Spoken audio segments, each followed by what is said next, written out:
What is up, everybody? Welcome back here to the Royale YouTube channel. The season is approaching. We got one final little stretch here until the season begins. But what we're going to be looking at is some more Dynasty trades. But what I wanted to do on this one is to look at the top 5 most traded assets. So these are the guys getting traded in all of your leagues right now. These are the top 5 most traded assets according to Keep Trade Cut, Fantasy Calc, and DynastyDaddy.com. Looking at these guys and what their values are and what's some deals out there right now. The one trend you're going to see with these Dynasty trades, they're pretty much rentals, right? 1 year rentals for a lot of these guys. And hey, looking for that production. And the first one, Zamir White. Man, he has proved us all wrong by holding his dynasty value, right? You see it there on the screen over there with the Keep Trade Cut value. Many thought he was going to get a replacement for him in the draft. Didn't really happen. Even Dylan Lob Troopers, you got to say it didn't happen.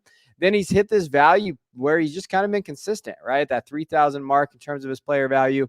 Now, when you're trading for Zamir White, if you are trading for him, you're going off of what they did last year at the end of the year. Weeks 15 to 18, almost 24 touches, almost 115 yards. He was really a low-end running back one, kind of 13, 14 range two, fantasy points per game. He finished at running back 12 in that stretch.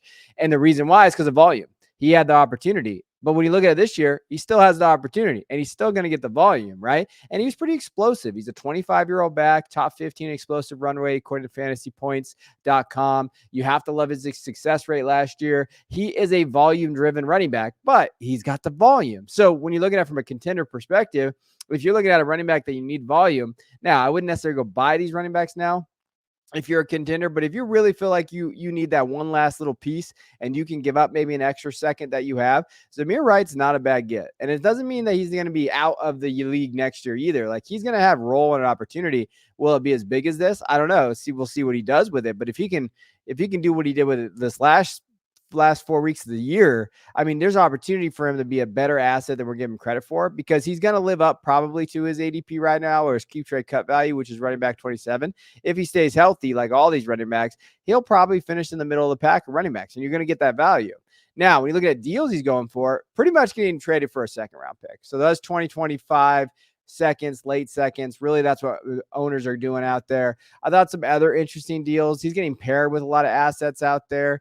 Zamir White in a second for a first, right? So trying to get that first and coming back there. I thought another deal, Zamir White for Quentin Johnson in a second. I think that's a fair deal. I mean, if you're buying Quentin Johnson at this point, you just like gambling, but you get that second, that off ramp a little easier there.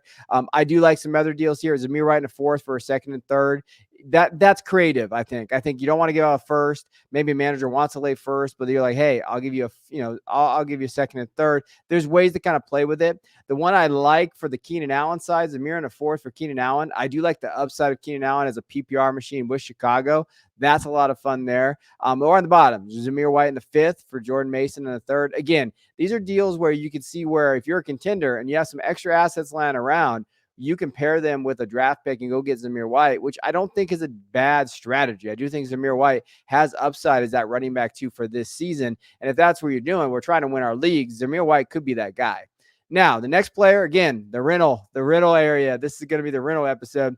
Sam Darnold, QB 32 right now, obviously went up and went much higher value when J.J. McCarthy went down for the year, has slowly dipped a little bit, but still sitting at QB 32. And when we're thinking of Sam Darnold, you know what? He's tied with Justin Jefferson. So I think that, he's not had a great supporting cast the entire time he's been there with the Jets or Panthers, but he does have Kevin O'Connell, which, at times made some pretty bad quarterbacks look good last year. That's what you like to see, right? He's making good quarterback, bad quarterbacks look good. I think Sam Darnold is a okay quarterback who can be made maybe a little bit above average, right? Having Justin Jefferson, Jordan Addison, when he gets back, TJ Hawkinson, Sam Darnold is not a bad just piece. If you need that QB2/3, he's a perfect pivot piece for guys. Like if you have Will Levis, Bryce Young, some of those middle, like lower end guys as your QB2, but you have an elite top 5 option. Darnold is a great guy to kind of just plug in this year, right? Maybe Bryce hits his ceiling, you look good and you're good for next year, but you're looking for that production because you are a contender. I like plugging Darnold into lineups this year. I think it's going to get back some value there. Now, the reason why I say that is because some of these prices are pretty cheap for a guy like Darnold, right? Darnold for Zeke. If you need a super flex quarterback, and these are all super flex value, if you can get rid of Zeke for anything, right? At this point, I definitely would do it. He's going for seconds, which I think is completely fair. Down there, I love this Sam Darnold forward for a second deal. Sam Darnold a fourth for Zach Charbonnet. So he's basically going for backup running back, second round picks, right? Again, there's some higher end deals that I saw. Sam Darnold, Jordan Addison for Mike Evans. Sam Darnold fourth for Isaiah Likely. Again, a backup tight end, as much as I like Likely, but a backup there. Marshawn Lloyd and Darnold for Flacco and Alvin Kamara. I love the Lloyd Darnold side there. I think that's a creative deal. I really like that. And then just looking at some of these deals, I like the Darnold love. I think that he's going to be that serviceable guy this year.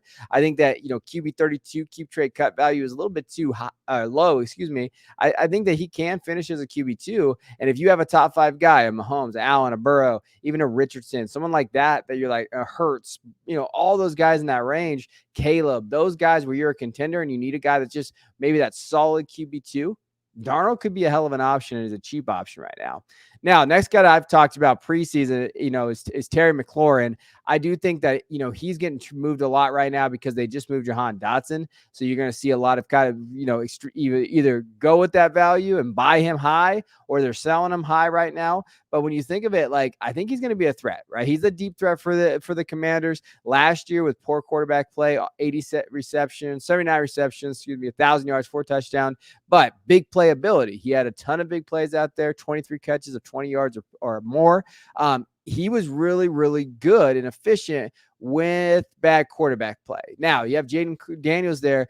They've already have a pretty good connection there. And I think the biggest thing is that you could see increased production because who the hell else do they have on that depth chart that is the type of player caliber of Terry McLaurin? He's going to earn a lot of targets. He's going to basically be their target getter on a team that's going to have a pretty porous defense. It's going to be in some game scripts that is going to favor the passing offense. I love buying Terry McLaurin as a mid contender. I loved him pre this, right? So I kind of called it earlier. I did a video a couple weeks ago, 3 weeks ago, probably, about like a guy that you want to go buy, dynasty buy. Now, I still think I fall in that category. You just got to pay up a little bit more. Some other deals out here, Kamara and Terry McLaurin for T. Higgins. Terry McLaurin a fourth for Raheem Mostert and David Njoku. Again, I like the Terry McLaurin side on there, right? So there are some values out there if you have some veteran guys. Jerome Ford, Terry McLaurin for Tank Dell. Terry McLaurin and a first for Tyreek Hill. Now, on the flip side there, if you want to go get Tyreek Hill, it's not a bad price to pay for a guy that could win you a league this year. But that's kind of where his value is at. It's across the board, but I do like his area. I'm a firm believer in his talent. I think they can go earn those targets and for the next 2 years be a very, very solid wide receiver 2-ish with some spike weeks as wide receiver 1. Terry McLaurin, to me, is a buy. In this offense, you have to love it with Cliff Kingsbury. You have to love it with Jaden Daniels, especially this year. I think you're going to see his air yard share go up. I think he's going to be a deep threat guy. And I would be shocked if he didn't have a career year this year for the Commanders. Now, next player here, Calvin Ridley is one of the top 5 guys getting traded out there in Dynasty. Calvin Ridley's been an interesting piece throughout his career, right? When you're thinking of it, Jaguars last year, he looked okay. Over 75 passes caught, almost 140 targets last year, 1,000 yards. Really, really good. I think his target share was over 20%. You like that. Here's the thing, though. He scored 8 touchdowns. He ranked wide receiver 17 overall, but his struggle was week in, week out consistency. Averaged just under 12 points per game. Really was a low-end wide receiver 2 at times. Really a tough guy to plug into your lineups. But you know what? DeAndre Hopkins injured. Tyler Boyd is there. Very pass-heavy offense that they like in Brian Callahan. I think Will Levis is going to do pretty well. There's opportunity now where he's a clear-cut wide receiver 1 on his own team, where he's going to earn those targets now. Now, can he be efficient, right? I think that's always the worry with him. Plus, it's 29, almost 30 years old. You're really seeing that decline. You buy him, you're probably buying him. This is who he is, right? And I don't know how much you can get off that roster. So if you're going to buy him, it is a risk, right? So let's look at some of these deals here. I'm going to go through a few of them. Calvin Ridley and Zach Moss for Jonathan Brooks. I like the Jonathan Brooks side. I'm a big Jonathan Brooks believer. I think once he comes healthy, he's going to be a very solid running back there. But if you are a contender and Jonathan Brooks is going to be on the PUP list, and who knows when he's going to come off of that, and you want that immediate production with Zach Moss and Calvin Ridley, I can see that deal. I understand that deal from both sides. Another one, second and a third. Those are appropriate prices. I don't mind getting up a second and a third on a flyer with Calvin Ridley on a contender. going out there and getting them. Another one, Holly Brown, Kate Otten for Calvin Ridley. I think that is a very appropriate price as well. I like Kate Otten. I think he is a sleeper at that position, but I understand maybe going out and getting Calvin Ridley and kind of banking on that, especially with the Hollywood Brown injury there. Another one, Keenan Allen, Calvin Ridley in a third for Dave Montgomery and Jerome Ford. I like the Calvin Ridley side there. I like the Keenan Allen, Calvin Ridley in the third. A third, I can replace Jerome Ford's production with the third round pick next year. I like that deal. I think that is a fun deal. That's kind of where he's getting valued at. So while I say he's a risk, Calvin Ridley can be a risk here.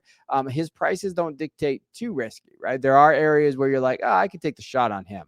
Now, last guy getting traded the most of this last few weeks and this last month of Dynasty is Brandon Ayuk. I know that's a big shock for all of you out there listening, but wide receiver 13 right now. Obviously, almost 1,500 yards last year, 8 touchdowns. We know about his target share. 24% looked really good.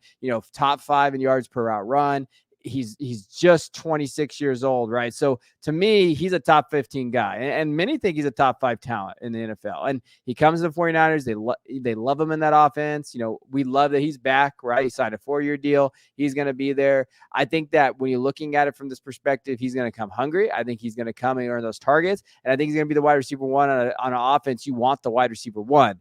Now, there is a little bit of like, hey, will he be in game shape? How does that work out? Especially with missing the preseason. Most of these guys are gamers. They can go out there, but be aware. The hamstring injuries could pop up. Trent Williams is still out there unsigned at that offensive line. How does that look? CMC, he's a little banged up in the preseason. How does he look? But I still think he's talented enough to kind of help you. But the prices are pretty spendy here. So when you're looking at Ayuk, Ayuk's going straight up for Dak Prescott in a super flex league. I love that Dak Prescott prices for a super flex. If I can get that, right? Ayuk at a first for Amon-Ra St. Brown. I love the Amon-Ra St. Brown. If that's a late first and Ayuk, I'm okay paying that for Amon-Ra St. Brown as well. Brandon Ayuk for Michael Pittman in a second. Give me Ayuk in that deal, right? I don't mind giving up Pittman in a second for Ayuk there because I do think Ayuk's ceiling is much higher than Pittman's ceiling as well. Now, Dalvin Cook and Ayuk for, Trey Benson in a first. I think that's a very, very fair deal. If you like the Trey Benson side in the first, I think it's a weird team makeup. I understand getting Benson, getting a first back. I guess you're just moving off a Cook there, but I do like that deal there. Brandon Ayuk and Rashee Rice and Hollywood Brown. Give me a Ayuk all day, right? I'll buy him for Rashee Rice and Hollywood Brown in my sleep. Love that deal. Ayuk and Ray Davis for Bucky Irving and DJ Moore. I think that's a fun freaking deal. I saw that and I just noticed I wanted to bring it up. I probably land on the Ayuk side there, but I am a big believer in DJ Moore with Caleb Williams. I think for me, it's where the targets are going to go to in both these offenses. I think Ayuk is going to be the leader there. And while they have Kittle and Debo and those guys, I think he's clear the wide receiver leader. On the flip end, where DJ Moore, I do think they're going to spread it a little bit more. Keenan Allen, Roman Dunze make me nervous. With Ricky Pearsall, I'm glad he's healthy. Or he's going to be bouncing back here, but he was just shot. Like Ayuk seems like he's going to be that dominant player in that deal. I like Bucky Irving too, but I think Ray Davis and Bucky Irving are pretty close in terms of production possibly this year based on their outlook and where they're playing at. So I like that deal. It's fun. But I do think that there's a flip side here. I think I would sell Ayuk in certain deals that you see on the screen that I kind of covered. And there's some deals where I'd buy him. So that's why he's getting traded a lot, because I think his market fluctuates depending on the league that you're in. So those are the 5 most traded assets here in Dynasty Fantasy Football. So I hope this helps. Drop your trades in the comments. I love commenting and talking back to you as long as you guys are being respectful. Let me know what you think. Who are some guys that you want to buy or sell? Any trade questions you have, drop them in the comments. I will answer them to the best of my ability. So appreciate you guys. Check you guys next time.